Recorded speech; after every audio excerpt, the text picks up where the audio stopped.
It's that time again. Where are we? It's January the 7th today, Tuesday. You'll be listening to this tomorrow, Wednesday. The flag is going mad. Strong wind from the west. Beautiful sunshine. It's 8 o'clock in the morning. Bit of Morse code for you. Beautiful sunshine. Clouds, little few bits of clouds here and there. Blue sky mainly. 93% humidity. 999 millibars on the barometer. And the temperature 0 degrees, which is 32 Fahrenheit, of course, freezing.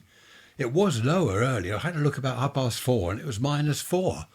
So we are back to the chilly weather. For the last few days, it's been 9 or 10 degrees, which is rather nice. So what's that? Double 10, that's 20, 50 Fahrenheit, isn't it? Approximately. Thank you for all your emails and messages. Greatly appreciated. I do answer them all. Getting slower these days as I'm getting more and more, of course. I don't know how many listeners we've got now. It's quite a few hundred every week, which is good, from all around the world. Ray, you emailed me with an idea for a talking point. Neighbours. Ray was talking about his neighbours and this fence business. He dug up a hedge, that it was his hedge, the neighbours didn't like it. So I thought this coming Sunday we'd have a chat about neighbours, good, bad, ugly or otherwise. What are your neighbours like? Luckily, our neighbours are fantastic. I think I've said before, they've helped me put up fences. In fact, our immediate neighbour went halves on the fence. It's my fence, our fence, but he went halves on it because he wanted it a certain height because he's got a dog and he wanted it higher than usual. Our other neighbour, he has helped me put up my aerials, for my ham radio hobby. He's actually been up ladders and all sorts to help me put up aerials because I don't do heights. So we are very lucky with our neighbours. They're all lovely. But of course, that's not always the case, is it? What are your neighbours like? Raise Rants at protonmail.com. Let me know. And I've put a picture of Gary on the website, raiserants.info. Gary the tortoise. Who was it? Tim. Hello, Tim. He wanted to see a photo of Gary, so I put him on the website. He is still in hibernation, of course. He will be out, where are we, January, probably end of February, beginning of March. He will be waking up and raring to get out into the garden. The trouble is it can still be frosty at that time of year, so we'll have to keep an eye on him. We don't want him getting cold. I think we're all looking forward to getting outside in the spring. Warmer weather, sunshine, vitamin D and all that stuff. Wonderful. Sit on the patio during the evening, listening to the birds, watching the squirrels and enjoying a beer or a glass of wine. What a lovely thought. Tim was also asking about Gary. What type of tortoise is he? He is a Hermann, a Hermann's tortoise from the Mediterranean area. And he is 18 years old now. 18. He doesn't grow huge, unlike our leopard tortoise, the African leopard that we had. He would have grown, well, he was big.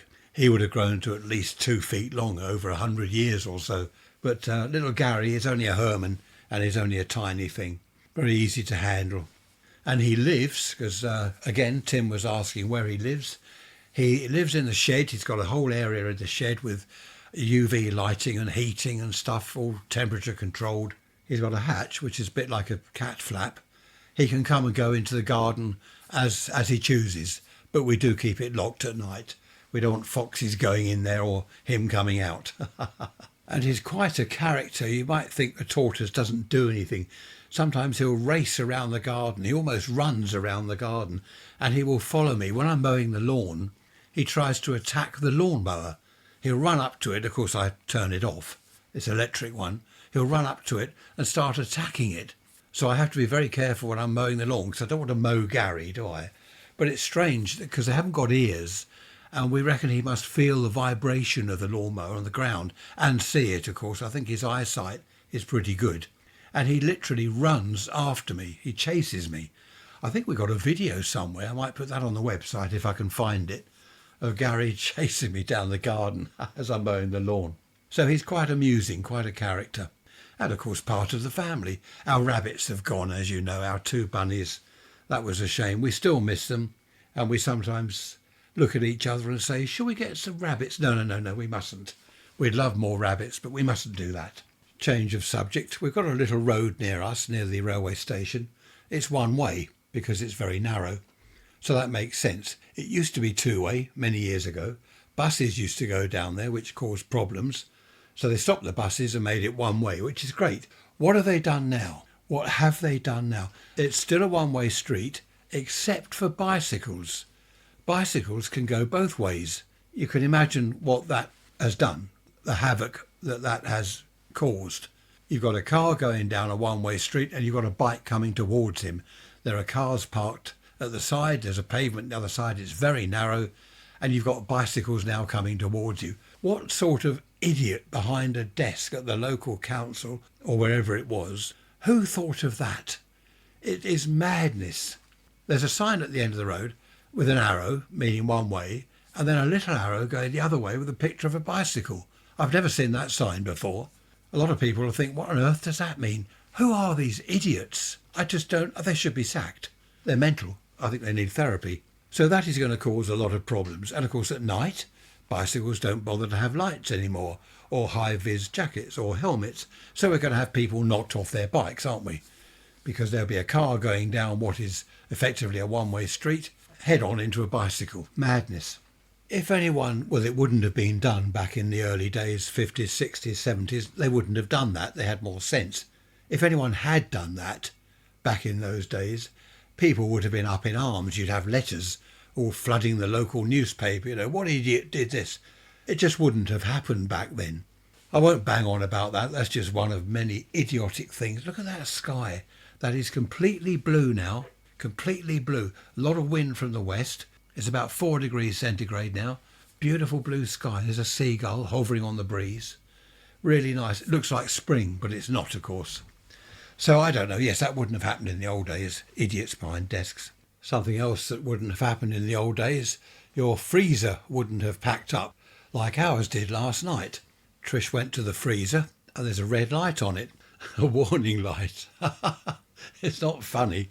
Well, it was actually. I found it. It's in the shed, the freezer. It's all locked away in the shed, and the shed is alarmed. If anyone's thinking of robbing it, the alarm will go off and they'll get all sorts of machine gun posts firing at them and cops will turn up with machine guns. So it's broken down. We've had it for 10 years it's been out of the shed. In fact, we had it 5 years before that indoors. So it's done well. It doesn't owe us any money. But what a palaver. Last night, about 6 o'clock in the evening, we discovered this. So we've borrowed a small freezer from somewhere. We had to go and pick that up.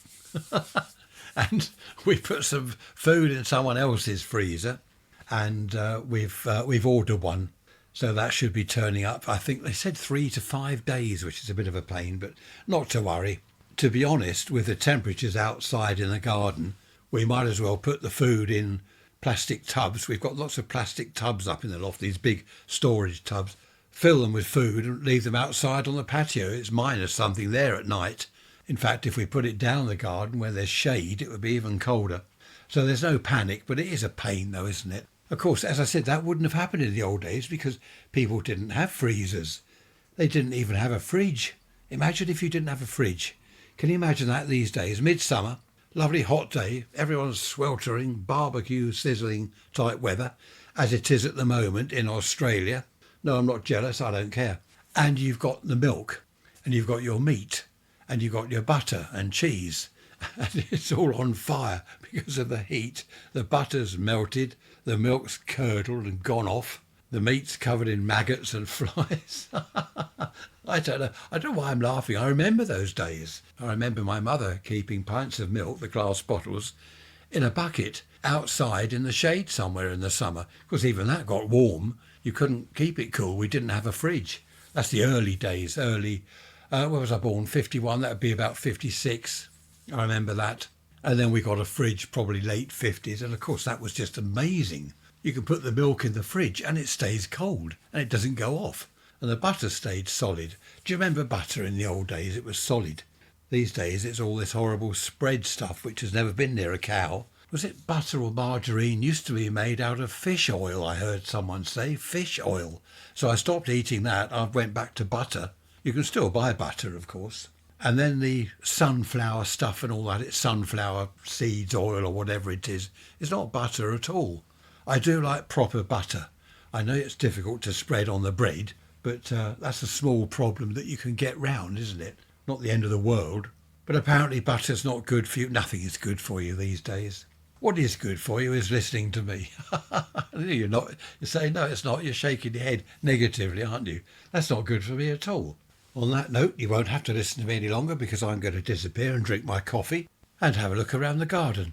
Make hay while the sun shines, or at least go and sit under the patio roof. It's rather nice there because it's a sun trap. It's like a greenhouse, even though there's no front to it. We've got the sides, we've got the back, the roof. The sun, because it faces south, is directly in there. And sitting on a chair right at the back there in the sun is beautiful. It's warm, it gets really warm. So that's where I'm going now with a cup of coffee. I will see you on Sunday with another hour-long episode. Behave yourselves. Be good, be bad. If you're bad, don't get caught. Don't forget to email me, raiserants@protonmail.com, with any stories about neighbours, good, bad or otherwise. Thanks for listening as always. I shall see you Sunday. Bye-bye for now.